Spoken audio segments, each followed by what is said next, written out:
baseline spacing ဆိုတဲ့အထက်မှာသွားပြင်မယ်အဲ့တော့ဘာမှမသိခဲ့ဘူးမပြောခဲ့ဘူး baseline spacing တစ်ပေချခြင်းနဲ့စနစ်နော်တစ်ပေရိုက်ထည့်လိုက်ရတယ်စနစ်ရိုက်ထည့်လိုက်ရတယ် okay close ပေါ့ပြီးတော့မှ baseline ကလေးချတယ်နော်ဒီနေရာနေစမှာဒီကိုစမှာဒီကိုစမှာဒီကိုစမှာဒါမျိုးပေါ့ဂျိုင်းမှာတစ်ပေစီချသွားပြီသူရမယ်နော်ဟုတ်ပြီနောက်တစ်ခုကြတော့ continue တဲ့ continue ဆိုတာ dimension တစ်ခုရဲ့အနောက်ကနေဆက်ပြီး dimension တိုင်းသွားတာကိုပြောတာနော် continue တဲ့သူက continue ကလေးချတယ်တော့ဒီကနေစနေတယ်ဒီကနေမစကြဘူးဒီကနေစကြတာရတယ် select ရှိတယ် s enter ဒီကနေစမယ်ဒါမျိုးပေါ့တိုင်းပြီးသွားတယ်ဒီကလေးမှာ test ထားစရာနေရာမလောက်ဘူးဆိုရင်အပေါ်တို့အောက်တို့ပြပေးလိုက်နော်အပေါ်ပြလန်အောက်ကိုဆင်းသွားတယ်အောက်ပြလန်အပေါ်တက်သွားတယ်ဒါမျိုးပေါ့ဒါမျိုးထားကြည့်လို့ရတယ်နော်ကြိုက်တဲ့ပုံစံနဲ့တွားပြလို့ရတယ်နော်ဒါက continue တဲ့ရမယ်နော်နောက်တစ်ခုကြတော့ dimension space နော်အကုန်လိုလားဆိုတော့မလိုပါဘူးအကုန်လုံးတော့အကုန်သိထားအောင်ပြောပြတာနော် dimension space ကလေးချတယ်ပြင်မှာနောက်တစ်ခုတော့ဒီ dimension တစ်ခုနဲ့တစ်ခုခြားအကွာအဝေးပေါ့ဒါမှမဟုတ်ချတာလေတပေချတာတပေမချရင်တော့2ပေလောက်ချနေတာခြံငယ်မဲ့ကောင်အရင် select ချားမဲ့ကောင် select enter ပြီးတော့မှတန်မိုးရိုက်တဲ့2ပေချားကျင်တာ2ပေ enter ဒါဆိုတပေထက်ချသွားပြီပေါ့ရမယ်နော်ဟိုဒါမျိုးသုံးမိတယ်နောက်တစ်ခုကြတော့ dimension break တဲ့ဆိုပါတော့တော့ဒီမှာ angular နဲ့တိုင်းထားရပေါ့ဒီနေရာလေးကို object ကိုကွဲနေပြီ dimension line ကဒီနေရာဖြတ်ချင်တယ်ပေါ့နော်လုံးဝဖြတ်လိုက်လို့လည်းမရဘူးလေဒီနေရာလေးပဲလုံးဝဖြတ်ချင်တယ်ဆိုလို့ရှိရင် dimension break လေးချတယ် dimension ကို select ပြီး manual နဲ့သွား m enter ပြီးတော့မှဒီနေရာနဲ့ဒီနေရာကို click ချပေးလိုက်ပြတ်သွားပြီသူဒါမျိုးပေါ့ dimension တော့ဘာမှမထိခိုက်ဘူး dimension line လေးကိုပဲ break လုပ်ပေးသွားတာရှာမယ်နော်နောက်တစ်ခုက tolerance ကတော့သုံးခဲ့ပါတယ်နော်လိုအပ်လည်းသုံးအောင်ပါပဲ tolerance ကလေးချတယ်ဒီအမဲအောင်ကမှာကလေးချရင်တင်ဂီတလေးထည့်လို့ရမယ်နော်အဖြူအောင်ကမှာတော့စာရိုက်ထည့်လို့ရတယ်အများကြီးလုပ်သွားလို့ရတယ်ပြင်တော့ okay ပြောလိုက်နော်ရိုက်ထည့်ထားတဲ့စာလေးပါလာပေးတယ်ထားမဲ့နေရတာကလေးချဒါမျိုးနော်သုံးတော့သုံးခဲ့တယ်လိုအပ်လည်းသုံးအောင်မယ်ဒီကောင်လေးနောက်တစ်ခုက center mark ဆိုတာကတဲ့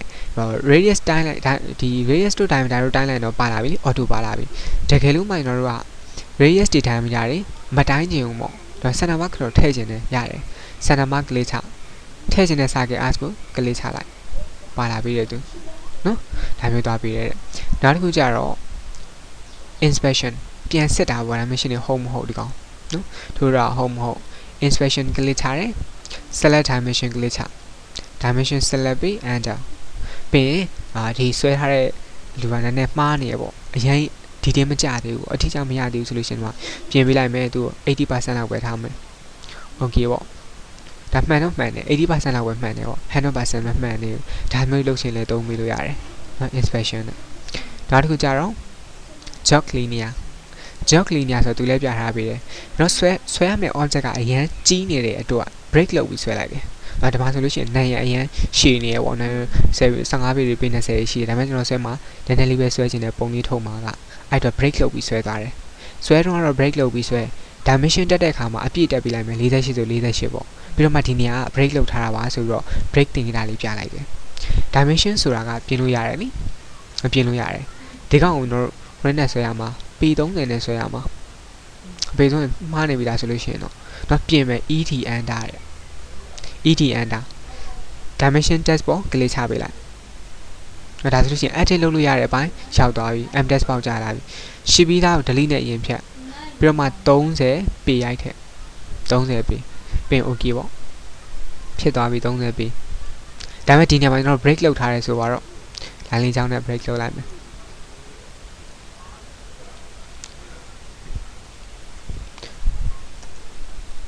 ဒီကောင်ကျွန်တော်တို့ break လုပ်ပြီးဆွဲထားခဲ့တာဆိုတော့ဒါမျိုးပေါ့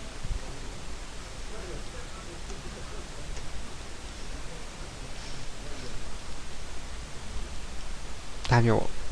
အကျန်းပြတာဒါတော့ဒီနေရာကို break လုပ်ထားရပေါ့ဒါဆိုလို့ရှိရင်တော့ဒီကောင် break လုပ်ထားပါတယ်ဆိုတော့တင်ကြတာထည့်ပြရတော့မယ်အဲ့တော့ dimension break လေးချတယ် dimension break sorry ရပါတယ် jog linear ပေါ့ sorry dimension breakdown ဖြစ်ကုန်ပြီ jog linear ကလေးချတယ်ပြီးတော့မှဒီ jog ထည့်ခြင်းတဲ့ dimension ကိုပေါ့ဆက်လက်ပေးလိုက်တယ်ပြီးရင် enter ခေါက်လိုက်ရောက်သွားပြီသူဒါသူဟိုဘက်ရောက်သွားတယ်နော်ဒီဘက်ထားခြင်းနဲ့ရတယ်ပြင်လို့ရတယ်နော် dimension break ကလေးချတယ် object ကိုဆက်လက်ပေးတယ် enter ခေါက်ဒီဘက်ရောက်နေသေးတယ်တော်ပြတာတော့ဒီတိုင်းပဲတော့ကိုယ့်အောင်ကလေးချပေးလိုက်ရတယ် manual နဲ့ပေါ့နော် manual နဲ့တော့ကိုယ့်အောင်ကလေးချပေးလိုက်တော့ပြောင်းပြန်လာတယ်တခါကျရင်တော့ဒီဘက်ချပေးမယ်ဒီဘက်ရောက်တယ်ဒီဘက်ချလို့ရှိရင်တခါလေးဟိုဘက်ရောက်တော့ဒါမျိုးပေါ့တတိတော့ထားရတယ်ဒီကောင်ဒါပေမဲ့အဆင်ပြေပါတယ်ဘယ်ဘက်ပြတိုင်းတော့ dimension break ကလေးချတယ် jog linear ကလေးချတယ် dimension ဆက်လက်ပေးတယ် enter ခေါက်တယ်ပေါ့ break လောက်ထားတဲ့တင်နေတာလေးသူထည့်ပေးသွားတယ်ရမယ်နော်ပြင်တာတစ်ခုကြတော့ dimension edit dimension edit ဆိုတာတော့ထိုးပြီးသား dimension တွေပေါ့ပြန်ပြင်တဲ့အပိုင်း dimension edit ကလေးချတယ်ပြီးတော့မှဘာလုပ်မှလဲ rotate လုပ်ချင်လဲ rotate ပေါ့ render 45 degree လှည့်ခြင်းတယ်ဘယ်ကောင်လှည့်မလဲဒီကောင်လှည့်မယ် enter ခေါက်လှည့်သွားပြီ dimension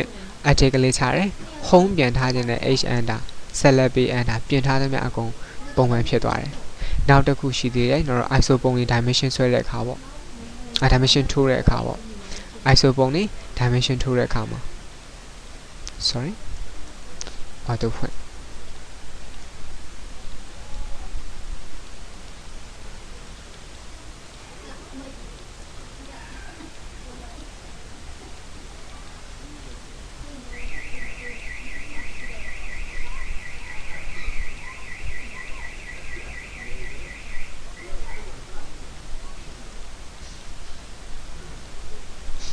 ဒီကောင်လေးပေါ့ dimension ထိုးကြည့်အောင်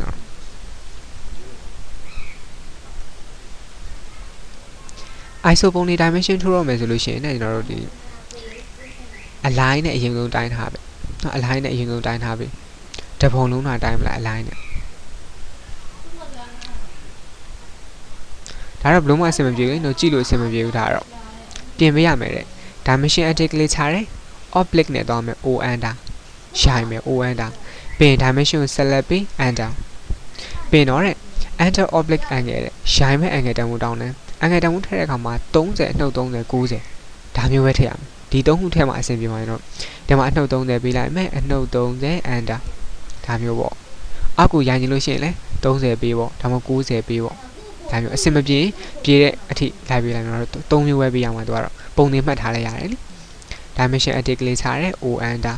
object လဲ enter 30 enter ဒါမျိုးပေါ့ dimension edit ကလေးချရဲ o enter object လဲ enter 90 enter ဒါမျိုးပေါ့ကြိုက်တဲ့ပုံစံနဲ့လုပ်သားပေးလို့ရတယ်ဒါဆိုတော့အဆင်ပြေတယ် iso ပုံတိုင်းတဲ့အခါတော့နော်ဒါမှမဟုတ်ဆိုလို့ရှိရင်တော့မရအောင်နော်ပုံမှန်တိုင်းပဲ iso ပုံတိုင်းသွားမယ်ဆိုတော့ဘယ်လိုမှအဆင်မပြေရတော့နောက်တစ်ခုက dimension text edit စာရေးပြန်ပြင်တာ dimension text edit ကလေးချတယ်ပြင်ခြင်းတဲ့စာအုပ်ကလေးချတယ်ဘယ်မှာထားမလဲတဲ့နော်ဘယ်မှာထားမလဲထားပေးလို့ရတယ်ဒါမှမဟုတ်အလယ်မှာထားမလားဘယ်ဘက်ကမလားညာဘက်ကမလားအကုန်ပြင်ပေးလို့ရတယ်ရမယ်နော်ဒီမှာတော့ပြင်တော့ဒါ dimension edit dimension text edit နောက်တစ်ခုက update ဆိုတာဘာပြောလဲဆိုတော့ dimension style တွေကိုတစ်မျိုးမကတောင်းထားခဲ့ရင်ပေါ့နော် dimension style တွေကိုတစ်မျိုးမကတောင်းထားခဲ့လို့ရှိရင်တော့ဒီမှာ dimension style တစ်ထည့်လို့လာမယ်နော် unit change ပြီးတော့ okay ပေါ့ဒါဆိုတော့ဒီမှာနှစ်သုံးလုံး style ရွေးလိုက်ပြီးပြောင်းသွားပြီလားပိုင်းကနေလောက်ထားမှာပြောင်းသေးအဲ့ချိန်မှာ update လုပ်တယ် update ကလေးချတယ်တိုင်းထားသမျှတစ်ပုံလုံး select ပြီး enter ဒါဆိုတော့ပြောင်းသွားပြီးအပိုင်းကိန်းနဲ့တို့တွေအပိုင်းကိန်းနဲ့ဖြည့်ကုန်ပြီပေါ့တစ်သုံးလုံးပြန်ပြောင်းမယ်ပြောင်းပြီလားမပြောင်းသေးဘူး update ကလေးချတစ်ပုံလုံး select ပြီး enter အဲ့တော့ပြောင်းသွားပြီလေသူခုနတစ်သုံးလုံး style ပြန်ဖြစ်သွားပြီရှာမယ်နော်နောက်တစ်ခုတော့ခြံခဲ့တာ leader ဆိုတာရှိတယ်အညွှန်းစာတွေနဲ့ dimension ထိုးခြင်းသုံးတာ le enter နော် le enter မနေ့က troubleshooting ပြောတဲ့ဘိုင်းမှာလည်းပါတယ်နော် leader ဆိုပါပါတယ် le enter ကလေး3ချက်ချတယ်တစ်ချက်ကလေးတဲ့နှစ်ချက်3ချက်ပေါ့ကလေး3ချက်ချတယ် enter 2ချက်ခောက်တယ်မှတ်လို့လွယ်အောင်နော်ကလေး3ချက်ချ enter 2ချက်ခောက်ဒါဆိုရင် m-test ပေါက်ကြလာပြီကြိုက်တာရ45ဒီရှယ်ပါညာပေါ့အကုန်လုံးခြိုက်ပေးသွားလို့ရတယ်ပြီးတော့ okay ပေါ့အညွှန်းစာတွေနဲ့ dimension ထိုးခြင်းတဲ့အခါမှာ leader ကိုသုံးပေးလို့ရတယ် leader နဲ့ပတ်သက်တာပြင်ရင် d enter modify နော် sample နဲ့ arrow ဘိုင်းတွေက leader arrow ပေါ့နော်သွားပြင်ပေးလို့ရတယ် leader နဲ့ပတ်သက်တဲ့အသေးစိတ် setting ကိုတော့ le enter setting နဲ့ဝင်ပြင် s enter setting ပေါက်ကြလာပြီကြိုက်တာတာပြင်တော့ leader line နဲ့ arrow ကို straight line မှာထွက်ချင် sp line နဲ့ထွက်ချင်တာလားသူ့မြားကောင်းလဲဝင်ရွေးလို့ရသေးတယ် mdes ပေါက်ကြချင်တာလားပြင်ဘယ်ဘိုင်းကြချင်တာလဲ copy and object လားအခုပြင်ပေးလို့ရတယ်ပုံမှန်တိုင်းမယ်ဆိုရင်တော့ le enter ကလေး3ချက်ချ enter 2ချက်ခောက် mdes ပေါက်ကြလာလိမ့်မယ်နော် mdes ပေါက်ကြလာလိမ့်မယ်တော့ပြင်တော့ okay ပေါ့ဒါမယ်နော်ဒါက leader နဲ့တိုင်းသွားတာနောက်တစ်ခုတော့သတိထားအောင်ပါတဲ့ဒီစာရီပြန်ပြင်ခြင်းတဲ့ခါပေါ့ dimension တိုင်းထားတဲ့စာရီပြန်ပြင်တဲ့ခါမှာ dimension စာကို select ပြီးသူ့ပေါ်မှာ right click ခောက်ကြည့်အကုန်လုံးလေရတယ် flip arrow မြားကောင်းနေဟိုဘက်ဒီဘက်လှည့်အောင်မလား dimension style ရွေးချင်တာလား precision တွေပြောင်းချင်တာလား dim dash position ကိုပဲပြောင်းချင်တာလားဆိုတော့ဒီ dim dash position ကိုကြိုက်တဲ့နေရာထားခြင်း dim dash position ကနေ move text အလုံးပေါ့စာရွက်တည်တန်းရွှေ့သွားလိမ့်မယ်စာရွက်တည်တန်းရွှေ့ခွင့်ရလိမ့်မယ်ပေါ့ move text အလုံးဆိုလို့ရှိရင်ဒါမျိုးတွေလည်းလုပ်ပေးလို့ရတယ်ဒီဘက်ထားနေတာလားဒီနာကတ်ချင်တာလားအကုန်လုပ်လို့ရတယ် move text အလုံးဆိုနော် select ပြီးရ right click ခောက်တယ် dim dash position move text အလုံးတော့နော် move with leader တို့ move with dim line တို့ center ထားမလား center တို့အကုန်လုပ်ပေးလို့ရတယ်ရမလားမသိဘူးဒါတော့ dimension နဲ့ပတ်သက်တဲ့အပိုင်းနော်ဒီလေးပြောသွားတာ